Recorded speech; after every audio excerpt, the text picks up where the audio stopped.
Allez, je vais vous souhaiter la bienvenue. Merci d'être avec nous ce matin. Je sais que pour certains, la soirée a été un petit peu difficile. En tout cas, on a été très bien reçus dans cet hôtel de ville de Nancy. On va continuer nos travaux.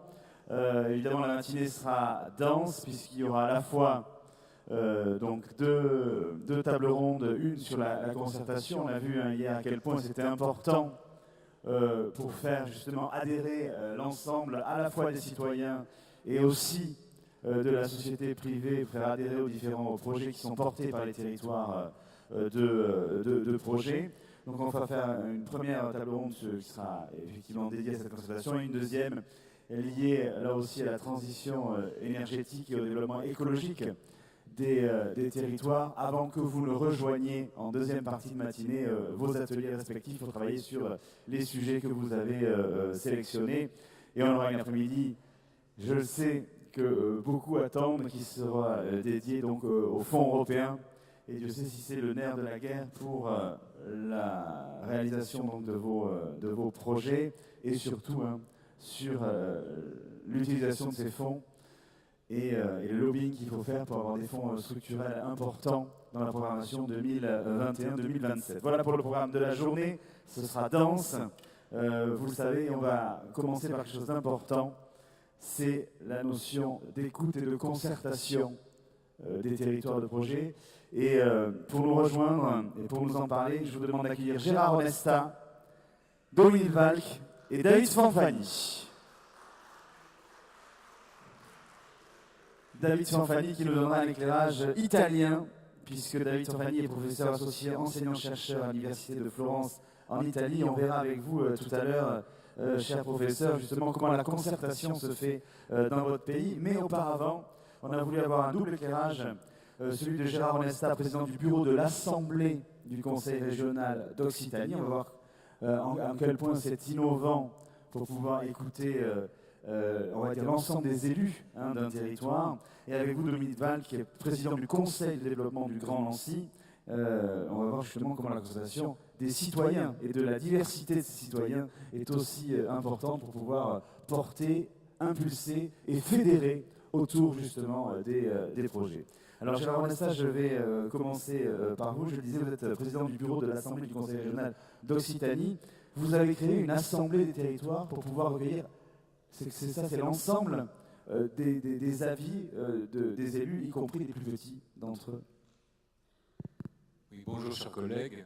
Alors effectivement, on est parti d'un constat qui était partagé sur tous les bancs de l'hémicycle, même si ce n'était pas dit forcément de la même façon, parce que chacun a son vocabulaire politique, mais dans des régions qui sont devenues obèses, pour certaines d'entre elles, et la région Occitanie est aussi étendue que près de la moitié des pays de l'Union européenne, donc c'est un gros territoire, même si on a la chance, on nous a concocté un territoire qui est, sur le plan culturel historique, encore à peu près cohérent, mais dans ces territoires devenus immenses, quid de l'écoute, quid de la parole de ce qu'on appelle les petits territoires, qui ne sont petits que dans les esprits petits également. Ils sont petits parce que parfois ils n'ont pas suffisamment de ressources, parce que parfois tout simplement pas suffisamment d'habitants.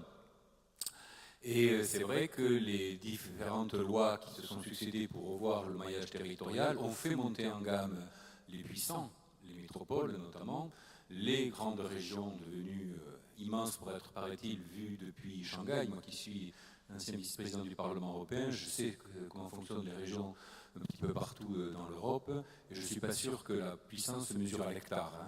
C'est plutôt en termes de compétences et de budget, mais bon. On a commencé par la superficie en France, donc nous voilà avec des régions immenses.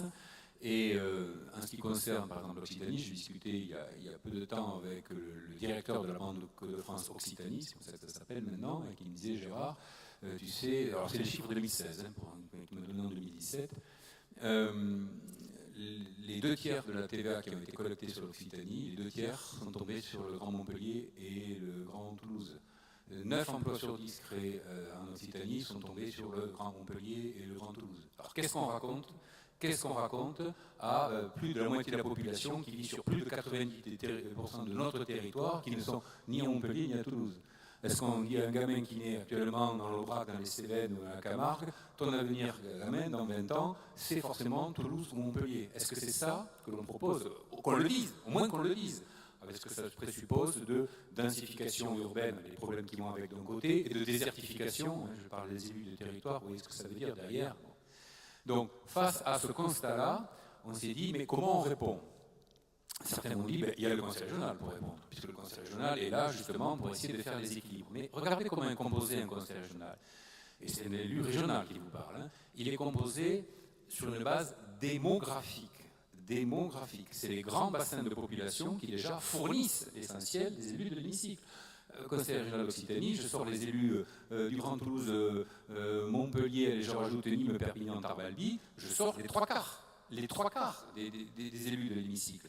La Lozère a une représentante, pour se faire entendre dans les 20 commissions sectorielles qui se réunissent le même jour, c'est difficile. En face, vous avez 37 élus pour la Haute-Garonne. Vous voyez la différence. Alors même si on est plein de bonnes dispositions pour penser les territoires, les petits territoires, je mets beaucoup de guillemets à petit, vous l'avez compris, eh bien, le tropisme mental, moi qui suis né à Albi, qui vis à Toulouse, j'ai des réflexes urbains, néo-urbains. Qu'est-ce que je connais vraiment de la réalité d'un territoire où eh bien, le transport public, ça s'arrête souvent au milieu de la journée, que le service public, la poste ferme, l'école ferme, la gare ferme, la perception ferme, etc. J'en ai une approche livresque. Mais en tant que vécu de rapport aux citoyens, je le vois forcément demain. Avec toute ma bonne volonté, quand je vote un dispositif au niveau régional, il y a ce filtre-là. Donc comment on rééquilibre entre cette démocratie infiniment respectable, et je suis un élu, basé sur le plus grand nombre décide, c'est comme ça que sont élus les conseillers régionaux, à une autre forme de démocratie tout aussi importante, la démocratie territoriale, c'est-à-dire où au contraire on donne une prime à la diversité, à la proximité, à la diffusion, à l'échange de bonnes pratiques. Et face à ce constat-là, on a bricolé. Je le dis très modestement parce qu'on a fait ça en droit constant. Vous savez qu'à part quelques amis corses qui ont la chance d'avoir la loi qui a pensé déjà un parlement des territoires, même si elle l'a pensé de manière assez bizarre, puisqu'elle a proposé que ce soit les élus du conseil territorial, c'est l'équivalent des régions, la région en Corse, qui siègent dans cette assemblée qui est censée donner des conseils à l'assemblée territoriale. Je ne sais pas qui a pensé ça à Paris, mais c'est assez intéressant de désigner les gens pour se conseiller eux-mêmes, je ferme la parenthèse, mais au moins ils ont un cadre légal que nous n'avons pas. Donc on a bricolé, ce n'est même pas une association 1901, c'est une association de fait. Et on a proposé au territoire deux projets, c'est-à-dire à vous, de nous désigner des élus. Alors, la plus grande difficulté, en fait, c'était la cartographie. Si on se plante sur la cartographie, sur ce machin-là, on se plante sur tout. Donc on a travaillé pendant 6 mois. J'ai une clé USB sur moi, si vous voulez voir les cartes, si vous avez des ordinateurs portables, je ferai un plaisir de vous donner tout ça tout à l'heure. On a commencé à superposer des calques. Le calque géophysique, bien évidemment, parce que les montagnes et les fleuves, etc., ça structure le territoire depuis quelques siècles, voire bien plus longtemps. Et c'est vrai que c'est important. Il y a bien évidemment les territoires de services de l'INSEE, très intéressants ces cartes-là, je vous invite à les regarder. 31 services de proximité, la santé, l'éducation, la culture et plein d'autres choses. Comment les gens se moquent complètement des frontières administratives. J'ai un pépin, je ne regarde pas si je suis du bon département ou pas du bon département, je vais à l'hôpital le plus proche. Et là, vous avez des territoires qui se dessinent et qui se rient complètement des divisions administratives qui ont été pensées. Vous avez ensuite, bien évidemment, les territoires intercommunaux, dont la carte a été passablement bougée et bougera certainement encore. Et vous avez une quatrième carte qui nous a beaucoup intéressés. Je remercie la NPP de nous l'avoir fournie, c'est la vôtre. C'est-à-dire les territoires de projet. D'ailleurs, territoires de projet, quand on fait projet ensemble, c'est que déjà il y a un minimum de cohérence. Eh bien, à travers ces 4 calques, on a sorti un maillage territorial de 73 bassins de vie vécus par les citoyens. J'insiste sur ce mot-là, vécus par les citoyens. En gros, la règle, c'est 90% de la population passe 90% de son temps sur ce territoire-là. Et bizarrement, ça fait remonter à la surface, alors ceux qui sont de ma région vont comprendre de dont je parle, des territoires qui sont extrêmement anciens. Les Cévennes, le Comminges, le Quercy, l'Aubrac, l'Apaméen, c'est Pamiers, le Fuxéen, c'est Foix, Donc des choses qui, dans l'histoire, dans la culture et dans la géographie, sont inscrites de toute date et pour fort longtemps. Et c'est sur cette base territoriale qu'on a dit au président de PETR, alors PETR plutôt Midi-Pyrénées, plutôt Galles et Pays, c'était comme ça en Languedoc-Roussillon avant la fusion. On avait quelques trous dans le maillage, notamment dans l'Aveyron, on s'est rapproché des parcs, on a toujours essayé de trouver des territoires de projet. Alors on a dit, désignez-nous des gens, alors binôme homme-femme, femme-homme bien évidemment, pour la parité. Et cette assemblée, qui se réunit 2 fois par an, c'est la semaine prochaine, à l'abbaye de Sorèze, on aurait une réunion en plénière.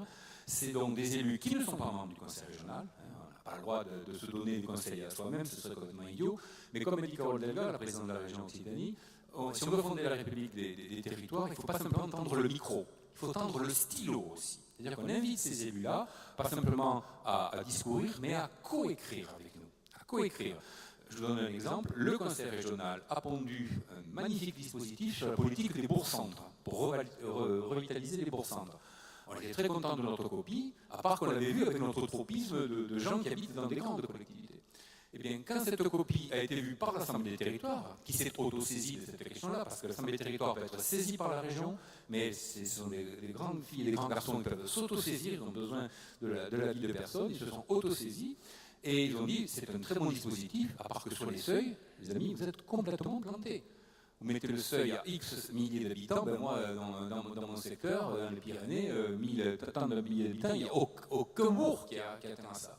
Donc, qu'est-ce qu'on a fait? On a redélibéré. On n'était pas obligé. Il n'y a rien de légal. Ça ne devient légal que parce qu'on a une présidente de région qui a dit quand ça vient de l'Assemblée des territoires, cet amendement-là, je le resoumets au Conseil régional. C'est le vote du Conseil régional qui donne le tampon officiel. On fait ce bricolage-là, mais ça marche. On a essayé donc de nourrir notre démocratie régionale à 2 sources, et je termine là-dessus, à 2 sources. La source démographique, donc essentiellement citoyenne, mais une deuxième source qu'il faut impérativement faire monter en gamme, si on ne veut pas détricoter le maillage républicain, c'est la source territoriale. Cette démocratie-là, vous l'incarnez, ce n'est pas encore suffisamment su.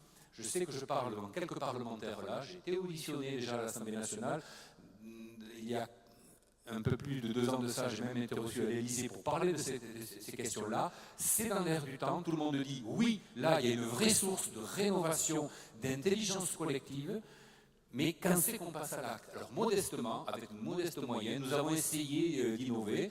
On a reçu nos amis corses il y a peu de temps, lors de notre dernière plénière de l'Assemblée des territoires, pour voir comment ça fonctionnait. Je prêche un petit peu partout dans l'Hexagone, comme je le fais aujourd'hui, pour que cette réflexion monte en gamme, mais je vous assure que si on veut sauver cette démocratie extrêmement fragile à ce début du XXIe siècle, il ne faut pas s'appuyer que sur les citoyens. Et je suis un élu citoyen, je n'ai aucun problème avec ça. Mais il faut également s'appuyer sur la diversité, sur l'échange, sur comment on s'aide les uns les autres, malgré nos différences, comment on met nos atouts en commun, et ça. Ce n'est pas les territoires qui sont surpeuplés qui vont le penser, c'est les territoires qui sont dans la difficulté, qui sont dans la différence, qui savent ce que économie de moyens, synergie, entraide veut dire, et tout ça, c'est vous. Je vous remercie. Gérard Mesta, est-ce qu'on peut encore aller plus loin finalement et dans votre idée justement de cette assemblée des territoires, évidemment ça retisse des liens de proximité entre les élus et entre les territoires, mais est-ce que ça peut être aussi un renouveau, un outil de reconquête aussi démocratique sur des territoires qui ne se sentaient pas forcément entendus ou écoutés? C'est même essentiel, parce que je vous ai parlé de 4 cartes, je pourrais en superposer une 5e. 5e, c'est la carte électorale. Amusez-vous à regarder quelles sont les zones où les gens ne votent plus, où les gens, quand ils votent, se défoulent sur des votes extrêmes. Eh bien, c'est exactement la même carte, le site Slide.fr qui a fait l'exercice il y a 2 ans de cela, elle est très intéressante cette carte, vous superposez les 2 cartes, c'est exactement la carte des territoires en désertification.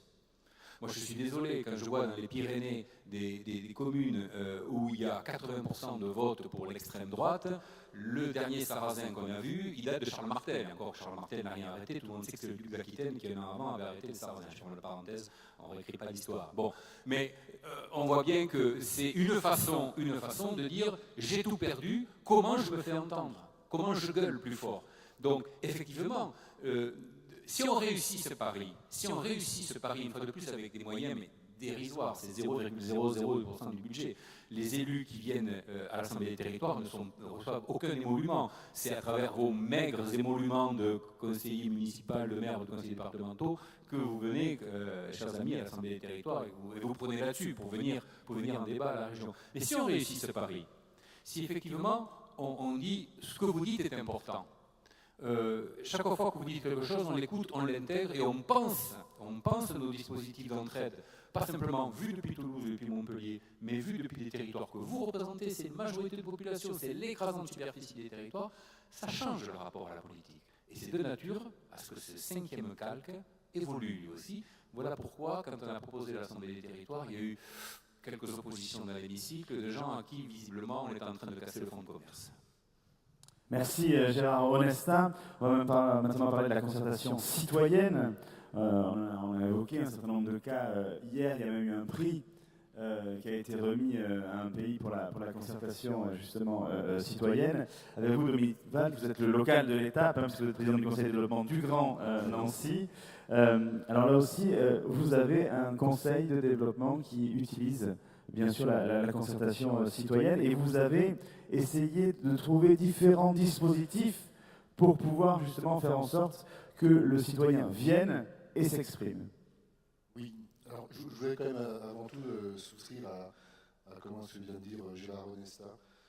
C'est des constats, le 5e calque, c'est un constat que nous on fait sur une région aussi très rurale, avec quelques métropoles. Nous sommes des institutions modestes qui ne croient pas en la théorie du ruissellement. Donc porter intérêt au monde rural est extrêmement important pour nous. Créer le lien, dans vos propositions, il y a aussi ce lien avec les citoyens qui est important, cette nouvelle alliance entre élus et citoyens. Moi j'ai envie de dire, on est sur le même bateau, voire la même galère dans certains cas. Et la distance que les institutions créent entre les élus et les citoyens, elle se tend, et quand ça casse, on crée un espace tellement important, et comme la nature a horreur du vide, ce sont les populismes qui prennent cet espace. Donc c'est extrêmement important dans ce que je vais vous dire, de considérer le citoyen, les structures de démocratie participative, les conseils de développement, comme des alliés, comme des espaces apaisés pour animer le débat territorial. Vous ne pouvez pas tout faire, mais à deux, dans ces logiques de bassin de vie et de bassin de destin que nous défendons, on peut réussir de belles choses. Donc il faut absolument que dans nos travaux, on arrive à sortir de la défiance, de la méfiance. Il y en aura toujours un petit peu. On n'est pas forcément obligé d'être d'accord sur tout. Il faut qu'on fasse évoluer nos cultures. On n'a pas de culture du débat en France. On ne l'a pas. On se méfie de tout. Le désaccord, ça fait peur. Non. Le désaccord, il est consubstantiel de la solution. Il est consubstantiel de l'accord futur qu'on va bâtir. Donc c'est extrêmement important qu'il y ait ces endroits, ces choses. Cette assemblée des territoires, mais je trouve ça génial, effectivement, parce que ça permet aux plus petits. Comment voulez-vous réussir à bassin de vie si vous pensez que seule la métropole ruisselante va vous apporter richesse? La robustesse d'un territoire, elle se bâtit sur les singularités des territoires. Et à partir de là, vous n'avez plus d'opposition, alors je parle pour le Grand Est, d'opposition où des pans entiers de culture de certaines régions seraient gommés, mais pas du tout. Cette culture, pour ne faire allusion qu'à l'Alsace, on en a besoin. On a besoin de tous ces éléments et cette singularité sera capable d'assurer la résilience et les transitions que tout le monde appelle de ses voeux. Il ne faut pas croire une seule seconde qu'on réussira les transitions qui sont urgentes, on vient de découvrir ça lundi matin, que ça pourra se faire sans l'assentiment, la volonté des citoyens sur le terrain, qui sont déjà pleins de ressources, pleins d'initiatives. Voilà. Donc, les conseils de développement avec vous, nous devons devenir des faiseux. Et Paris restera diseux, c'est pas le souci. Hein. Mais voilà, nous sommes des outils girondins. On n'a rien contre le jacobinisme, il en faut un peu, il faut une colonne vertébrale, pas de souci. Mais nous sommes avant tout des girondins, des solutions viendront des territoires et pas d'ailleurs. Justement, des exemples d'outils de concertation que vous avez développés sur votre territoire. Alors, des exemples, c'est exactement comme vous. Si on avance en marchant, on improvise et on n'a peur de rien. Donc, on revendique le droit à l'échec, comme on revendique le droit à l'expérimentation. Alors, des exemples, je vous en donne un qui est assez symptomatique aussi de la fabrique de la désillusion. Je vais être un peu vachard, mais bon, j'ai 56 ans, donc je peux peut-être pas le lire. Les gens qui fabriquent le futur sont des gens qui ne le vivront pas. Là, je suis vraiment vache. Et par exemple, on a une grande difficulté à aller chercher les jeunes. Ça ne les intéresse pas. Une réunion de concertation à 20h le soir avec des cacahuètes à peine rances et un jus de fruits douteux. Imaginez bien que c'est pas très excitant. Donc comment intéresser les jeunes? C'est pas eux à s'adapter à nos dispositifs, c'est à nous à nous adapter à leur mode de vie, à leur mode d'organisation. Alors, à l'époque, il y a quelques années, le Grand Nancy nous avait demandé de réfléchir à Nancy en 2050. Là, évidemment, il y a la moitié de mon troupeau là, qui sera plus là, c'est un peu compliqué. Mais on l'a fait quand même, parce qu'après tout, l'expérience est importante, les anciens c'est important, on a le droit de rêver. Donc on a fabriqué un truc qui était vraiment bien, Grand Nancy 2050, le chemin des possibles, on était hyper fiers et tout, des téléphériques partout, enfin... et que d'ailleurs que des sujets liés aux transitions. Il n'y a rien d'autre qui puisse intéresser que la fabrique de la vie. Le reste n'a absolument aucune importance. Bon bref, on était très fiers, on publie un bouquin qu'on distribue à droite et à gauche, puis après bonjour, on a dit quoi? On s'est dit, il faut quand même le faire vivre, tout ça, et c'est à ce moment-là qu'on s'est rendu compte, mais ils sont où les jeunes? Et donc on a la chance à Nancy d'avoir une université extrêmement diversifiée, très importante, et donc on a mis en débat notre vision du monde. Donc on est allé chercher, on a souffert, je ne vous le cache pas, donc on est allé chercher des étudiants, des formations, des grandes écoles. La seule obligation pédagogique qu'on leur a imposée, c'est-à-dire aucune école, aucune formation n'a le droit de travailler seule dans son coin. Donc on voulait hybrider les cultures, hybrider les visions. C'est un ingénieur, il a vu de l'ingénieur, on voit de temps en temps avec l'Adréal qu'on fabrique les autoroutes par chez nous, c'est quand même pas triste. Et donc voilà, on a métissé les approches, les cultures, ce qui a conduit à deux choses. D'abord, réviser ses certitudes. Ensuite, fabriquer un nouveau vocabulaire, un langage commun, pour pouvoir se parler. Essayer de se faire parler un géologue avec un architecte, un agronome avec un ingénieur de Polytech dont la seule passion c'est de démonter un moteur. Je caricature un peu, mais bon, c'est un petit peu ça. C'était vraiment une gageure. Et en fin de compte, les tuteurs de ces formations nous disent nos étudiants ont prodigieusement grandi. Ce mélange des cultures, des approches, a permis de dessiner un vrai projet. Un exemple tout bête, on a inventé un téléphérique ici, il y a deux, trois marches à monter pour aller sur certains plateaux, et les ingénieurs de Polytech étaient très très fiers de leur téléphérique, donc imprimante 3D, c'était hyper réaliste, genre, où est-ce qu'on signe, quoi. Et le géologue passe, il dit, ton téléphérique, il passera jamais là. Pourquoi? Regarde, ici il y a tel type de roche, tu vas mettre ton pylône à 90 mètres de profondeur, qui engloutit tout ton budget. Ah, donc du coup, avec le géologue, ils ont refait le tracé du téléphérique et là, ça passait. Vous voyez, donc, c'est cette approche, et donc on en est à la 4e année, on les fait travailler sur le changement climatique, les transitions. Les idées qui sortent sont totalement prodigieuses. De ce qui est sorti l'année dernière, par exemple, il y a 2 entreprises étudiantes qui sont montées et le dépôt de 3 brevets. Donc nous, c'est pas nous qui l'avons fait, mais on a créé les conditions pour que ça existe. Donc plus que tout, j'ai envie de dire, ce sont les conditions et les méthodologies qui vont fabriquer les solutions et pas autrement. Mais après, pour que ça perdure dans le temps, il faut que les réalisations et qu'il y ait une concrétisation aussi de ces idées-là. Alors c'est le cas avec les étudiants dont vous parlez. Je sais que vous avez aussi des consultations citoyennes pour le réaménagement du tramway. Je sais que vous avez fait ça aussi à Nancy. Il faut quand même que le citoyen, à partir du moment où il s'investit dans ce genre de concertation, qu'il ait des résultats. Alors, on se doute bien qu'il y a une hiérarchisation des priorités à la suite qui doit être réalisée par les élus ou d'autres décideurs. Mais quoi qu'il en soit, si on veut faire perdurer cette consultation, et que les gens continuent à être investis et ne soient pas désœuvrés comme dans d'autres territoires où effectivement ils ne se sentent pas écoutés, il faut quand même qu'il y ait des réalisations concrètes pour que ça évolue. C'est évident qu'il faut des réalisations concrètes, parce que si la consultation c'est juste écouter les gens et de toute façon foncer sur ce qui aurait été déjà prédécidé, Là aussi, ça fabrique du populisme à coup sûr. Non, là c'est le rôle de, justement, c'est ce que nous on appelle cette respiration démocratique. Les élus doivent rendre compte des décisions qu'ils prennent et des décisions qu'ils ne prennent pas. Je vous cite un simple exemple qu'on avait traité ici sur Nancy. Je vais faire attention à ce que je dis quand même, mais c'est l'histoire du vélo. Faire du vélo à Nancy, c'est pas simple. Hein, pour ceux qui connaissent un petit peu la ville et la métropole, c'est vraiment pas simple. Et plutôt que faire des rustines à droite à gauche, on a dit aux élus, voilà, on va aller sur le terrain et on va discuter, on va faire un débat mouvant, ambiance bistrot. On met des élus sur les vélos, des techniciens et des membres du conseil de développement, et on va d'un point A à un point B, on étudie.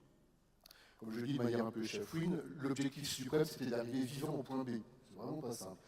Et donc, on a débattu pendant quelques kilomètres. On s'arrêtait, ouais, je voudrais ci, je voudrais ça, mais non. Hop, hop. On prend des photos, on capitalise sur tout ça. On crée un document technique assez pointu qu'on soumet au service. Et 6 mois après, ils viennent rendre compte. Ils viennent rendre compte et nous expliquer. C'est ça où la respiration démocratique est vraiment importante. Voilà, globalement, ça, on l'a pris en compte. Ça, c'est déjà même en place, on l'a déjà réalisé, on est d'accord avec vous là-dessus. Et ils nous ont surtout expliqué pourquoi ils n'avaient pas pris certaines de nos recommandations en compte. Et ça, c'était vraiment intéressant. D'abord, c'est parce que le citoyen dit qu'il faut l'écouter à tout prix. Hein. Attention, il faut qu'il y ait un vrai débat, et si on n'a pas cette culture du débat, ça ne fonctionnera pas. Et cette respiration démocratique nous a permis, nous, de grandir. Par exemple, je donne un exemple tout bête, il dit, à force de mettre des petits plots partout, ça coûte des sous, ça coûte de la ressource, c'est pas bien utile. Et on vous démontre que moins il y aura de signalisation sur ce type de choses que vous voulez, moins il y aura d'accidents. On peut des exemples, Hollande, etc. Alors nous, ouais, effectivement, c'est pas con ce qu'ils disent. Donc ça nous a fait on a fait évoluer notre avis. On n'est pas resté campé sur nos certitudes. Et ça, cette qualité de la relation, cette espèce de connivence qu'il faut arriver à fabriquer avec les élus est fondamentale. Alors, encore une fois, l'idée, c'est pas de nous instrumentaliser. On n'est pas des lieux de contestation, on n'est pas des outils d'opposition ni de majorité. On est un autre lieu apaisé du débat territorial. Merci Dominique Valk pour cette approche justement de la concertation citoyenne au Conseil de développement du Grand Nancy. Et après la consultation des élus, celle des citoyens, on voulait s'intéresser justement à la vision de la concertation dans un autre pays européen, en Italie. Et pour ça, donc, on va céder la parole à David Fanfani, donc professeur associé, enseignant-chercheur à l'Université de Florence en Italie.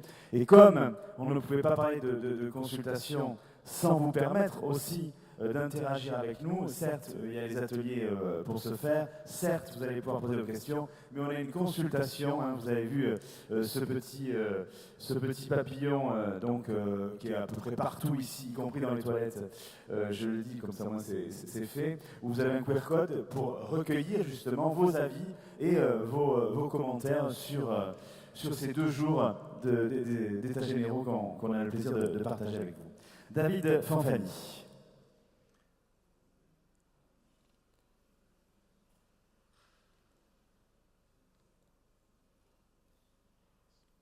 Est-ce qu'on peut mettre le PowerPoint pour que David Fanfani, il arrive. Il est là, donc de toute façon, si on l'a, on va l'avoir en haut. Donc, bonjour à tous et à toutes. Deux prémices avant tout. Donc, je remercie beaucoup l'association l'ANPP pour l'invitation. Je suis très ravi de votre invite, et surtout parce que je pense que c'est le deuxième élément des prémices. Je pense que je suis ici pour apprendre beaucoup de choses. Je m'occupe normalement du thème de la relation entre la ville et la campagne, de la nécessité de donner plus pouvoir des projets, des décisions, de construction des projets aux territoires ruraux et périurbains. Et donc, j'ai écouté dans 7 jours beaucoup de choses très, très intéressantes et très, très instructives pour mon activité. Donc, ce matin, je vais présenter des petits points sur le cadrage, disons, de la programmation et de la relation entre territoriaux locaux et développement socio-économique et locaux en Italie. Donc, comme vous voyez, j'essayais de faire une petite histoire pour mieux comprendre le contexte de cette question en Italie et quel est le contexte institutionnel et des pratiques où se construit les projets de développement et où les territoriaux s'expriment dans des projets. Donc, comme vous savez, l'Italie c'est très riche sur le point de vue de l'expression territoriale de l'identité économique. On peut penser à l'histoire des districts industriels qui ont constitué une référence importante pour la nouvelle économie, la nouvelle géographie économique dans les années 80-90. Et donc, sous cette hypothèse, on s'est développé une économie qui est allée au-delà de la initiale conception du développement économique du pays comme enraciné sous des pôles principaux qui vont diffuser le développement. Mais cette identité n'a été pas reçue dans les outils de la programmation nationale, de la programmation, disons, dans un cadrage national comme on peut constater en France. Donc, on a eu une recherche de mobilisation à travers des instruments plus, disons, occasionnels. Par exemple, dans les années 90, on a eu une expression de cette activité à travers la mise en œuvre des parcs territoriaux ciblés à la programmation négociée entre les territoires et les centres politiques régionaux du pays. Donc, on a eu à travers cet outil une mobilisation par les bas, mais à travers un appel à projet et pour un pacte entre public et privé. Si on dessine de nouvelles partitions qui vont au-delà de la partition des provinces, de la région, surtout des provinces de la commune, et donc ce sont des partitions variables liées surtout à la spécificité du territoire et la présence active des acteurs économiques. Mais cet outil a eu une limitation territoriale parce qu'il était limité à les zones d'objectif 2 et surtout ils ont présenté une limitation des caractères sectoriels. Surtout ils ont été presque monothématiques, liées surtout à la présence de la manufacture ou des activités, disons, industrielles, et une petite partie à la secteur agroalimentaire. En fait, on a parlé des pactes verts. Des autres expériences, disons, plus engendrées par les bas, ils sont les expériences liées à la gestion, les projets du territoire périurbain. Disons, le plus important, la plus importante, c'est les projets, on peut dire, de l'expérience des parcs des ceintures vertes de la région Lombardie qui ont eu son première expression dans les parcs agricoles de Milan Sud. Cette parc, c'est le résultat d'une progression de mobilisation par les bas des acteurs, des associations qui ont finalement été encadrés dans un outil d'aménagement du territoire et à la fois des programmations. Mais on a des autres plus généraux mouvements dans cette partie, disons, de mise en valeur du patrimoine territorial, surtout des aires faibles proches à la ville ou de la campagne, à travers la création des projets de contrats des rivières et des lacs qui ont été créés à travers des lois régionales, soit en Piémont, soit en Lombardie. Et ce type d'outil, c'est intéressant parce que son caractère, c'est de mettre en liaison, en étroite liaison, la dimension patrimoniale du territoire, la dimension environnementale, pris de conscience par les populations de l'importance de garder et de la mise en valeur de la ressource hydraulique de la rivière, de la fleuve et des territoires proches, et en même temps d'interpréter ce type de mise en valeur comme une démarche de développement, aussi de développement économique à travers l'attractivité, à travers la mise en sûreté du territoire. Donc, ils sont des instruments qui ont été formalisés et qui posaient une intéressante question d'interaction aussi entre le développement économique et la protection, la mise en valeur, comme je disais, du patrimoine. De plus récentes expériences, ils ont été réalisés à travers des éléments et des projets à niveau régional. Comme vous avez entendu, je pense, beaucoup de ces projets, ils ont une caractérisation régionale parce que, comme je disais, il manque une référence, un cadrage général au niveau national sur la programmation et sur la programmation du développement local.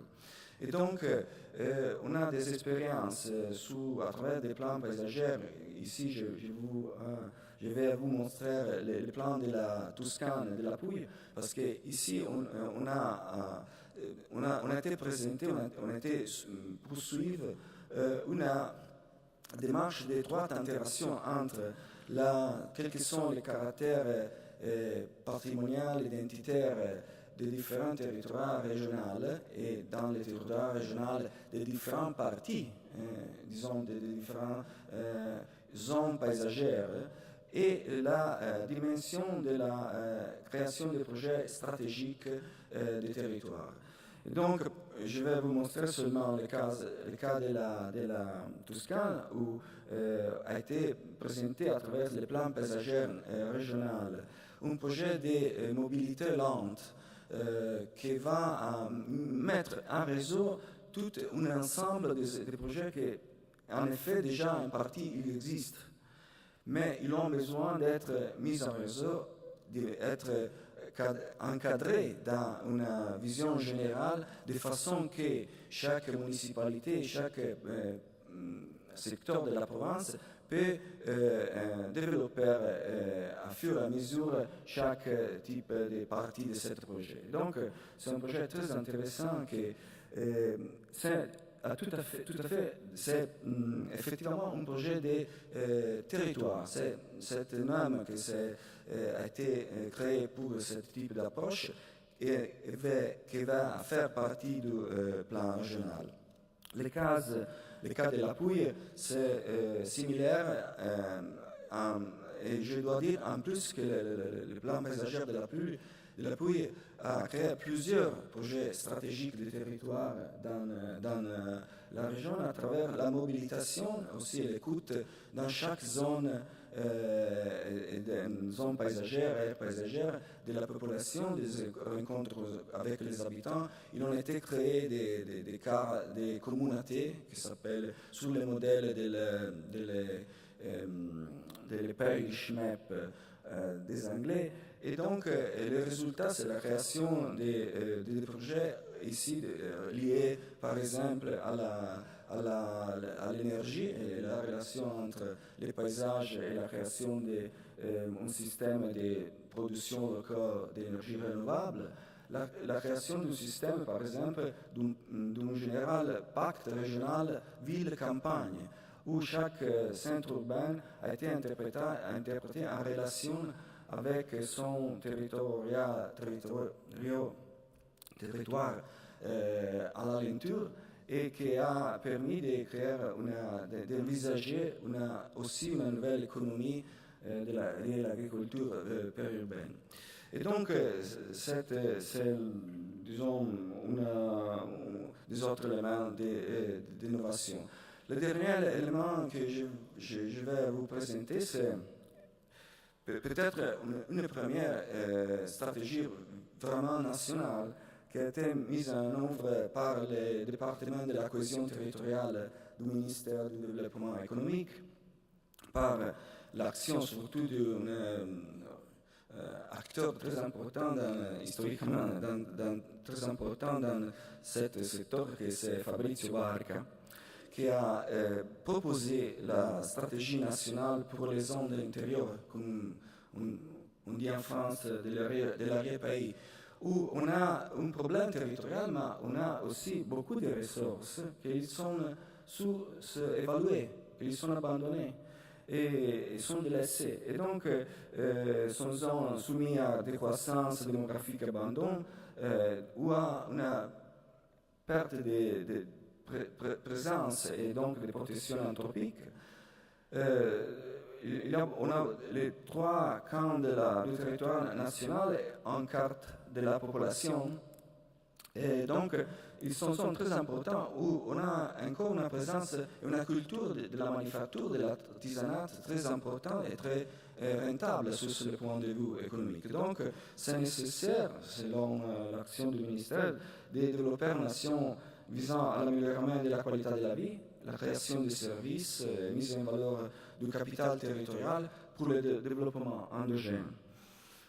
En cohérence avec la stratégie de l'Union européenne pour la programmation, les périodes de programmation en cours. Donc, comment s'active cette stratégie? Comment est dans ce moment, dans sa phase de mise en place? C'est une gouvernance, disons, qui est partie pour les autres, mais qui va mobiliser le territoire par les bas. Et donc, on a un rôle de direction centrale de la partie de la région, avec un accord de partenariat entre l'Union européenne, la région, et pour la gestion des programmes de développement régional. Et donc, on a sélectionné pour une première phase pilote des zones pilotes. Et ce type de gouvernance, c'est développé à travers un comité de coordination qui est mis ensemble les représentants de l'administration centrale, de la région et des communautés locales.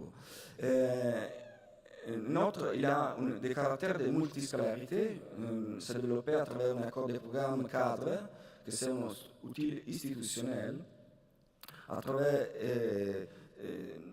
signé entre États, régions et communes. Il y a une progressivité de l'implémentation. Une première phase d'activation, comme je disais, à travers des zones pilotes, projets intercommunaux de développement local, une pour chaque région. On est en train de travailler sur une zone des Alpes à Pointe en Toscane, à travers surtout la mobilisation, l'intégration d'une représentation locale d'un écomusée. Une intersectorialité qui est très importante, à différence des précédents parcs territoriaux. Et donc, la recherche d'une intégration et mise en valeur des ressources naturelles, sous-utilisées et culturelles, oubliées, et des énergies renouvelables et agroalimentaires. C'est mise en place à travers un appel à projets publics, mais aussi à travers l'engagement des parties privées et une mise en œuvre selon le modèle de participation locale au développement, expliqué aussi par l'Union européenne, sous le modèle de Leader+. Ce projet finance aussi une expérimentation, des projets d'expérimentation, de recherche-action sur le territoire pour innover, disons, l'action à travers la confrontation avec les universités, les écoles et des autres sujets de recherche. Et finalement, une coopération au niveau national, donc une création d'une fédération des zones antérieures pour soutenir, pour développer, pour faire des lobbies sur ce type d'action. Les financements, considérant l'intersectorialité, c'est un financement multifonds et à travers l'utilisation aussi des outils des interventions territoriales intégrées et des financements liés à cet outil. Finalement, je vais conclure pour tirer quelques points de synthèse. Comme vous avez vu, on a en Italie une immersion des territoires des projets, mais que c'est pour la plupart lié à événements et instruments contingents, et pas à l'institution ou forme d'organisation établie et durable. C'est vrai que la tradition historique de la manufacture s'est souvent exprimée et auto-organisée avec des autres outils, comme par exemple le club des districts industriels, mais qui n'ont pas pu réaliser et s'institutionnaliser à travers des outils formels. Donc, dans ce cadre, ils ont été les régions qui ont développé des actions selon modalités, comme vous avez vu, différentes d'intégration entre la projetabilité du territoire et les outils de programmation et d'aménagement du territoire. Et donc, mais ils sont peu de régions. L'exemple le plus important que j'aime référer sont la Toscane, le Piémont, la Lombardie. Mais il manque un cadre, une activité unitaire dans ce point de vue. En quel cas régional, ce sont les instruments des aménagements du territoire qui lient la dimension géographique avec la programmation économique, le patrimoine avec le développement local. On a des autres formes stables d'agrégation volontaire variable sur base contractuelle et territoriale. Et ils sont présents, mais plus rares, comme on a vu, comme par exemple les districts ruraux et les contrats des rivières. Donc, comme vous voyez, c'est un cadre plutôt problématique, mais on doit dire qu'il y a des éléments d'intérêt, surtout dans l'action régionale, où peut s'exprimer la projectualité, la dimension patrimoniale, la dimension de l'identité de chaque territoire à travers des outils, des instruments ciblés. Merci. Merci beaucoup David Fanfani pour ces outils de concertation sur les projets, les différents projets territoriaux que vous avez pu expérimenter justement dans votre pays. Ce que je vous propose bien sûr, c'est que si vous avez des questions, des réflexions à donner, on va vous donner la parole pendant 10 petites minutes pour ne pas prendre trop de retard évidemment sur notre planning. Et vous avez la consultation de nos amis de D21, là aussi. Et je pense que c'est notre ami Corse, c'est ça qui veut prendre la parole. Normalement, le micro fonctionne. Parlez, allez-y. Et il fonctionne. Très bien, merci. Oui, Paul Joseph Caïtouk, donc président d'un PETR au sud-est de la Corse. Je voulais simplement témoigner du travail qu'a fait Gérard et de la participation à cette assemblée des territoires, qui a été un moment important parce qu'il y a vraiment une concertation et un travail effectif. Moi, ce que j'ai retenu, c'est l'intervention qui a été faite sur la nécessité d'intégrer les jeunes et de former. Si on ne fait pas ça, on a perdu. Et ce que vous avez exprimé, ce que j'appelle l'intelligence verticale, avec le geste que vous avez fait, c'est ça qu'il faut essayer de corriger, entre guillemets. Ce qui manque, ce sont des ingénieurs transversaux, comme je les appelle. Et là-dessus, il y a une chaire peut-être à mettre en place. Il y a un travail de fond à faire. Sinon, tout ce que nous faisons, c'est de l'eau qui va à la mer, comme on dit en Corse. Et je crois qu'il y a vraiment une réflexion à mener de la maternelle à l'université. Et le jeu qu'il y a dans le hall qui est présenté, ce jeu où en gros c'est décide-moi un mouton, décide-moi ton territoire, c'est de là que ça part. Pour une petite expérience, on avait fait en 2004 l'école ouverte dans le collège rural de Petreto-Bikizano. Et on avait intégré des 6e au 3e, des gens, la plupart des enfants qui avaient des parents agriculteurs, qui avaient honte d'être des enfants d'agriculteurs, et qui au sortir de ce travail, on avait fait un petit film, qui leur permettait de filmer le potentiel de leur territoire et le travail de leurs parents. Ils sont devenus fiers, certains se sont installés et aujourd'hui sont agriculteurs. Donc je crois que là-dessus, on a vraiment un travail de fond. Et pour terminer sur l'intervention de notre ami italien, la question que je voulais lui poser, c'était de savoir, au niveau du district rural, et notamment celui de Maremma, qu'avait impulsé Romano Prodi lorsqu'il était président de l'UE, parce qu'il avait sa résidence secondaire. Ce n'était pas un choix stratégique de l'Europe, mais c'est parce qu'il avait des affinités sur ce territoire. Et je voudrais savoir ce qu'ils sont devenus, parce que c'était quelque chose de très intéressant.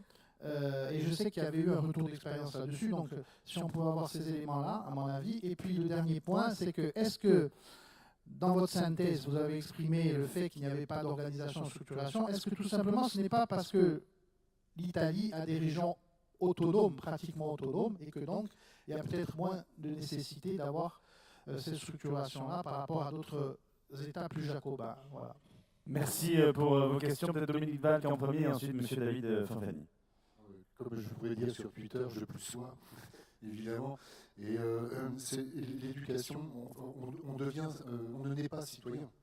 Donc l'éducation à la citoyenneté, elle est fondamentale. C'est comme l'éducation à la parité, à toutes ces valeurs qui nous permettent de nous sentir à l'aise dans la fabrique du commun et à mettre les gens à écrire le récit, le projet de société. C'est hyper important.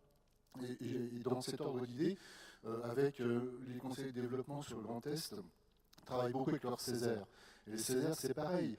C'est le Césaire d'un grand machin qui est très loin des réalités. Et les conseils de développement, c'est plus le tricoté fin démocratique sur les territoires. Ceci étant, et les uns et les autres, on pense de belles choses. Mais en les croisant, encore une fois, nous hybridant, encore une fois, on va encore plus loin. Et dans ce livre blanc, vers de nouvelles formes d'expression citoyenne qu'on a proposé à la représentation, il y a cette notion forte d'éducation à la citoyenneté, et j'ai envie de dire d'éducation tout au long de la vie. Sinon, il n'y aurait pas de populisme si on ne changeait pas d'avis. Vous voyez. Donc, il faut vraiment y bosser. Nous, en tous les cas, on est prêts à jouer ce jeu. David Fanfani. Bien, merci pour la question. Donc, je n'ai pas parlé trop langue du district rural, qu'effectivement, ils sont des outils mis en place au début des années 2000 par une loi d'innovation dans les territoires, pour les territoires agricoles. Et en tout cas, on a 4, je pense, districts ruraux. Et ils sont effectivement des premières tentatives de territorialiser la politique de développement rural. Et le district, par exemple, effectivement, le district rural de la Maremma, du Grosseto, c'est très intéressant parce que c'est la zone plus, disons,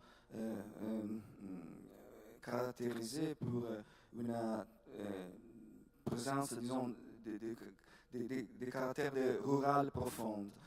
Mais je pense que ce type de stratégie, c'est important, et des territorialisations, c'est important, mais il doit être conjugué avec la dimension de la proximité dont on a beaucoup parlé de cette jour. Parce que je pense que le futur de notre agriculture, surtout en Italie, je pense plus qu'en France, c'est la récupération de la dimension des relations des marchés locaux, des marchés régionaux. Et quand je dis cette chose, je ne pense pas à la fermeture du marché, mais je pense à la mise en valeur des productions qui sont tendanciellement des productions de qualité. Donc, on a besoin de renouveler les liaisons entre les consommateurs et les producteurs régionaux. Donc, je pense que les districts ruraux ils sont très importants s'ils vont surtout dans cette direction de création des marchés de caractère régional. Donc, ça signifie un marché pour la proximité, mais aussi pour la région ou pour des autres régions, dans la vision des complémentarités que nous, par exemple, j'utilise avec des autres collègues dans le concept des biorégions urbaines. Hein. Et donc, c'est bien la présence des districts ruraux. Le problème, c'est en partie lié à ce que vous disiez à propos de l'autonomie des régions, parce que je pense que chez nous, dans ce moment, il manque une dimension intermédiaire du sujet qu'ils peuvent bâtir et dégager des actions de développement territorial et rural. Parce que on a les régions qui, justement, comme vous disiez, ils font des lois aussi en Italie, et on a la commune. Mais il manque une liaison qu'on avait, la province, qui a été éliminée parce qu'aussi en Italie, on a tendance, heureusement, cette réforme a été refusée, mais dans ce moment, on n'a pas plus l'opérativité de la province. Donc l'action de développement rural, l'action sur les infrastructures, l'action sur la dimension environnementale, c'est très faible parce qu'on a la région qui fait les lois, mais il a des difficultés à territorialiser, à les implémenter. Donc c'est un élément important, je pense, pour la construction des politiques publiques et dans leur mise en œuvre. L'autre aspect, c'est lié à la nécessité de renforcer cette dimension. Et dernièrement, pour ce qui concerne le développement rural, par exemple, la région Toscane a créé un autre projet de territoire qui s'appelle Parc agricolo della Piana Metropolitana Fiorentina. C'est un parc agricole de ceinture sur les Alpes de Milan. Et dernièrement, ils ont lié le financement du fonds de développement rural à cet outil. Donc, je pense, dans la perspective de bricolage encore, mais c'est une passe ultérieure vers une meilleure intégration de la proximité dans la dimension de l'agriculture et de la liaison entre ville et campagne. Merci David Fanfani, merci à vous trois. Messieurs, on peut vous applaudir pour avoir participé à cet atelier sur la concertation à différents stades et l'éclairage européen aussi de notre ami italien était intéressant. Et on va passer à une autre thématique